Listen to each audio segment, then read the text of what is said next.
हुमायूं 1530 से 1556 ईस्वी। बाबर की मृत्यु के बाद उनके 4 पुत्रों जो कि हुमायूं, कामरान, अस्करी और हिंदाल में हुमायूं सबसे बड़ा था।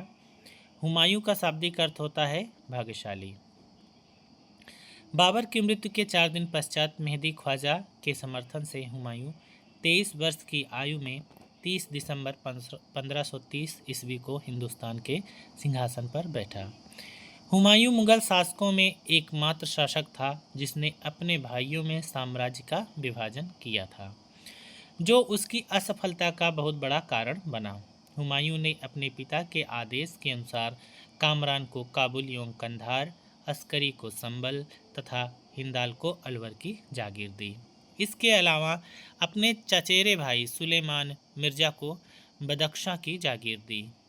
हुमायूं को वास्तव में कठिनाइयां अपने पिता से ही विरासत के रूप में मिली थी, जिसे उसके भाइयों एवं संबंधी मिर्जाओं ने और बढ़ा दिया था।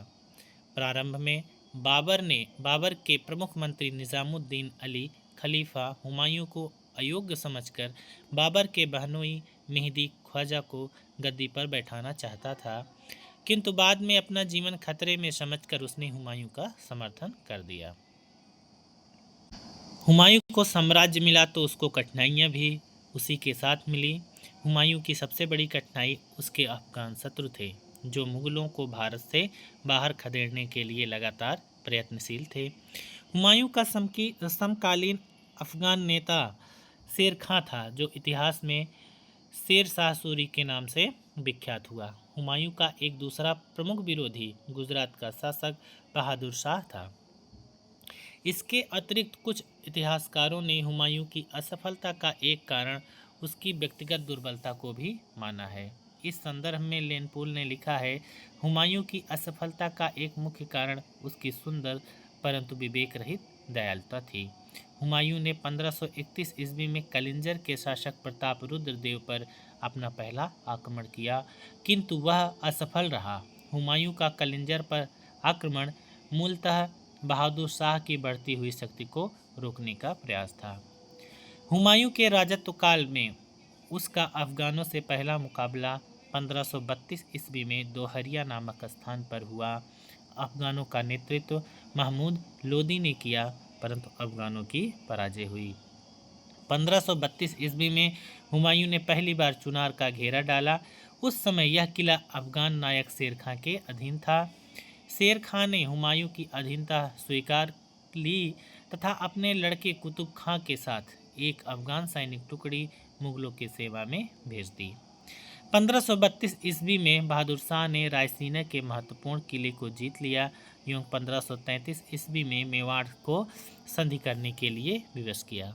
बहादुर शाह ने टर्की के प्रसिद्ध तोपची रूमी खां की सहायता से एक अच्छा तोपखाना तैयार कर लिया था।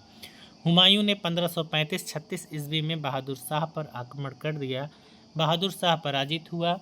हुमायूं ने मांडू और चंपानेर के किलों को जीत लिया।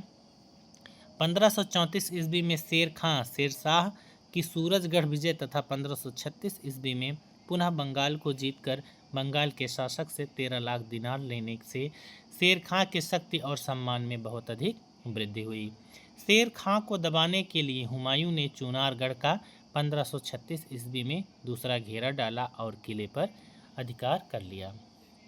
15 अगस्त 1538 ईस्वी को जब हुमायूं गौड़ पहुंचा तो उसे वहां चारों ओर लाशों के ढेर तथा उजाड़ दिखाई दिया। हुमायूं ने इस स्थान का नाम जन्नताबाद रखा, क्योंकि मरने के बाद लोगों को जन्नत नसीब होने की लोग दुआ करते हैं, इसलिए हुमायूं ने इस स्थान का नाम जन्नताबाद अर्थात स्वर्ग रख दिया।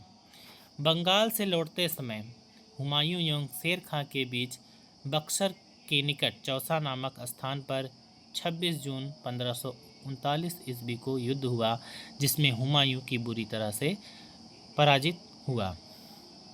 हुमायूं की बुरी तरह से हार हुई।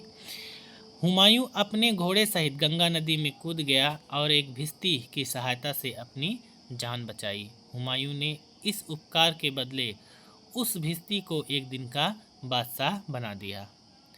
निजाम नामक भिश्ती ने चमड़े का सिक्का चलाया था। इस विजय के फलस्वरूप शेर खां ने शेरशाह की उपाधि धारण किया तथा अपने नाम का खुतबा पढ़वाने और सिक्का ढलवाने का आदेश दिया। चौसा का युद्ध हारने के बाद पुनः 17 मई 1540 ईस्वी में कन्नौज बिलग्राम के युद्ध में हुमायूं पुनः परास्त हो गया। यह युद्ध बहुत निर्णायक युद्ध था। कन्नौज के युद्ध के बाद हिंदुस्तान की सत्ता एक बार फिर अफगानों के हाथ आ गई। अपने निर्वासन काल के ही दौरान हुमायूं ने हिंदाल के आध्यात्मिक गुरु मीर अली की पुत्री हमीदा बानो बेगम से 29 अगस्त 1541 ईस्वी को विवाह किया। कालांतर में इसी से अकबर का जन्म 15 अक्टूबर 1542 ईस्वी को अमरकोट सिंध के राजा राणा वीरसाल के महल में हुआ था। हुमायूं द्वारा पुनः राज्य प्राप्ति 1545 ईस्वी में हुमायूं ने काबुल और कांधार पर अधिकार कर लिया। हिंदुस्तान पर पुनः अधिकार करने के लिए हुमायूं 5 दिसंबर 1554 ईस्वी को पेशावर पहुंचा। फरवरी 1555 ईस्वी में लाहौर पर अधिकार कर लिया। 15 मई 1555 ईस्वी में मुगलों एवं अफगान सरदार हैबात खां एवं तातार खां के नेतृत्व में अफगानों से मच्छीवाड़ा नामक स्थान पर युद्ध हुआ।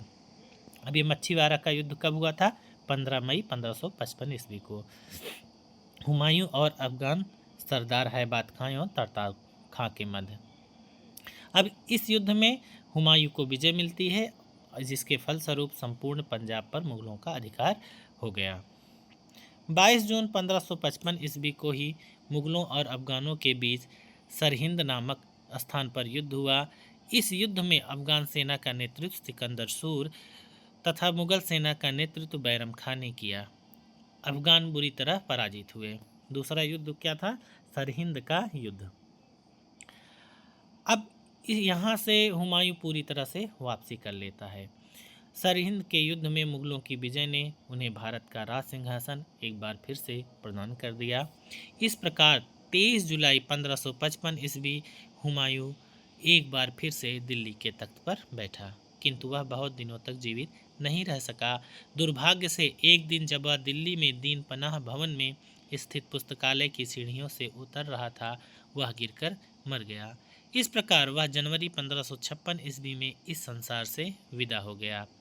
लेनपुल ने हुमायूं पर टिप्पणी करते हुए कहा कि हुमायूं जीवन भर लड़खड़ाता रहा और लड़खड़ाते हुए अपनी जान दे दी। हुमायूं ज्योतिष में अधिक विश्वास करता था, इसलिए वह सप्ताह में 7 दिन 7 रंग के कपड़े पहनता था। मुख्यतः वह इतवार को पीले, शनिवार को काले एवं सोमवार को सफ़ेद रंग का कपड़ा पहनता था। हुमायूं अफीम का बहुत शौकीन था। मुगल बादशाहों में हुमायूं ही एकमात्र शासक था जिसने अपने भाइयों में साम्राज्य का विभाजन किया। हुमायूं को अबुल फजल ने इंसान कामिल कहकर संबोधित किया है। बैरम खां हुमायूं का योग्य एवं वफादार सेनापति था, जिसने निर्वासन तथा पुनः राज सिंहासन प्राप्त करने में बड़ी मदद की थी। हुमायूं संगीत प्रेमी था। उसने अहल-ए-मुराद का गठन किया, जिसमें नर्तक एवं नर्तकियां शामिल थीं। उसने दिल्ली में मीना बाजार की शुरुआत की, जिसमें कर्मचारियों की पत्नियां बाजार लगाती थीं और राज परिवार के सदस्य खरीदारी करते थे।